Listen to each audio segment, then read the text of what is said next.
Hello students and welcome back to our channel Softline institute. And आज की class में हम डिस्कस करेंगे micro influencers versus macro influencers. दोनों इन्फ्लुएंसर्स में क्या डिफरेंसेस होते हैं, किस तरीके से आप आइडेंटिफाई करोगे कौन सा माइक्रो है कौन सा मैक्रो है,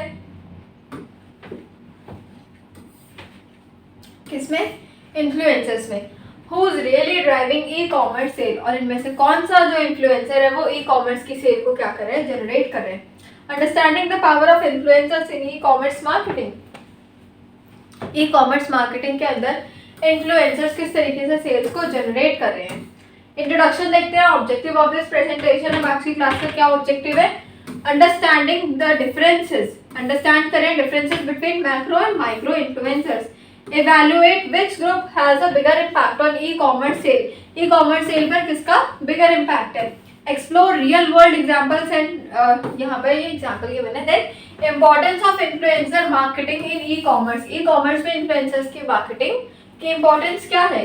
Influencers are crucial in shaping consumer buying decision. Influencer कौन होता है, इन्फ्लुएंसर कौन है जो कि आपको इन्फ्लुएंस कर रहा है। जैसे कि सोशल मीडिया इन्फ्लुएंसर्स होते हैं जो किसी भी एक प्रोडक्ट को ले लेते हैं और उसके बारे में आपको कंज्यूमर्स को बताते हैं, सारे कस्टमर्स को बताते हैं, जिनको देखकर जो व्यूअर्स हैं वो इंटरेस्ट लेते हैं उस प्रोडक्ट में, फिर उस प्रोडक्ट को परचेज करने का भी क्या करते हैं, सोचते हैं। तो ये होते हैं influencers. Both micro and macro influencers have unique roles to play in driving conversions. तो ये यहाँ पर एक छोटा सा What are micro influencers? Micro influencers क्या होते हैं, देखते हैं definition. Influencers with a smaller but highly engaged audience, usually between 1000 to इतने followers, often more niche, authentic and trusted by their followers. What are the key characteristics? Key characteristics देखते हैं, like highly targeted audience, then is stronger engagement rate like likes, comment and shares, then is personal and relatable content. यहाँ पर क्या होता है, key characteristics हैं किसकी, micro influencers की। What are key differences between micro and macro influencers? अब इनके बीच में देखते हैं की डिफरेंसेस क्या होते हैं, किसके पास कितने ज्यादा जो है कस्टमर्स हैं। ओके, की डिफरेंसेस बिटवीन देखते हैं। यहाँ पर लिखा है हमारे पास क्या लिखा है यहाँ पर, एस्पेक्ट लिखा है, then is micro and then is macro. First one is audience sizes. तो ऑडियंस साइज यहाँ पर गिवन है, यहाँ पर कुछ फॉलोवर्स गिवन है, यहाँ पर किसमें, मिलियंस में फॉलोवर्स हमें गिवन है। देन इज एंगेजमेंट रेट, किसका कितना एंगेजमेंट होता है, higher engagement 5 to 10% engagement rate है, और वहां पर क्या है मैक्रो इन्फ्लुएंसर्स में लोअर एंगेजमेंट है, 1 to 3% engagement rate. Brand fit में देखते हैं मोर नीश स्पेशलाइज्ड कंटेंट, और यहाँ पर देखते हैं broader range suitable for mass market brand. Cost, अब इसकी कॉस्ट कैसी है देखते हैं, मोर अफोर्डेबल फॉर ब्रांड्स। तो ब्रांड्स के लिए क्या है, अफोर्डेबल है। और ये वाला क्या है, मैक्रो, एक्सपेंसिव होता है, specially for high profile influencer, जो बहुत ही ज्यादा रिच होते हैं, हाई प्रोफाइल के होते हैं, उनके लिए हो गया मैक्रो। ऑथेंटिसिटी है यहाँ पर, more authentic, trusted by followers, और ये जो है ये लेस ऑथेंटिक है, often see as a paid promotion. ये हमेशा पेड प्रमोशन होते हैं, बट ये इसमें ऑल्सो फ्री भी आती है हमारे पास, ठीक है। कन्वर्जन रेट यहाँ पर गिवन है, कन्वर्जन रेट में क्या है, higher conversion more likely to drive sales, higher conversion more likely to drive sales, and यहाँ पर है lower conversion but maximum reach for visibility. Okay, next micro influencer advantages for e commerce. अगर आप e commerce में क्या कर रहे हो, आप सेल्स को अपनी जनरेट करना चाह रहे हो एज एन माइक्रो इन्फ्लुएंसर, तो क्या क्या एडवांटेजेस रहेंगे। First one is higher engagement. A study by marketing dive and showed micro influencers have कितना, 6.7 times more engagement than macro influencers. तो मैक्रो इन्फ्लुएंसर से कितना ज्यादा है यहाँ पर, 6.7। मोर ऑथेंटिक एंड ट्रस्टवर्दी होता है, 72% of consumers trust micro influencers more than celebrities. So celebrities को कम ट्रस्ट किया जाता है यहाँ पर, और माइक्रो को ज्यादा ट्रस्ट किया जाता है। Then is cost effective.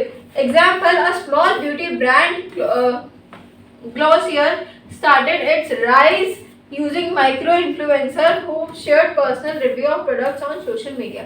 जिसने कि सोशल मीडिया पर प्रोडक्ट का रिव्यू दिया, तो उस पर काफी ज्यादा क्या किया, सबने ट्रस्ट किया। तो ये यहाँ पर गिवन है किसमें, माइक्रो इन्फ्लुएंसर्स में। उसके बाद नेक्स्ट मैक्रो इन्फ्लुएंसर्स का देखते हैं क्या है। Macro influencers, broad reach. Nike has क्या लिखा है, partnered with top athletes, macro influencers to reach millions of followers across various demographics, increases the brand visibility. Like यहाँ पे लिखा है, for example, Jenner's Instagram posts have driven millions of sales for this cosmetic. तो cosmetic के लिए काफी sales आ गई वहाँ पर. Faster product awareness given है, a luxury watch brand launching a new product through a collaboration with a micro influencer like Cristiano Ronaldo can achieve fast awareness as massive reach. तो इनकी reach बहुत ज़्यादा होती है. कोई सेलिब्रिटी कुछ भी अपलोड करता है प्रोडक्ट, तो काफ़ी लोग उसको जल्दी से देख लेते हैं as compare to micro influencers. Case study, micro influencer driving e commerce sale. Let's suppose a brand name Huda beauty cosmetics है ये. इन्फ्लुएंसर टाइप ये है माइक्रो, और यहाँ पर गिवन है उसके सारे आर्टिस्ट के name. Strategies, use a network of micro influencer to promote products with personal reviews and tutorials. अपने आप personal reviews tutorials बना के ब्रांड को प्रमोट कर सकते हो.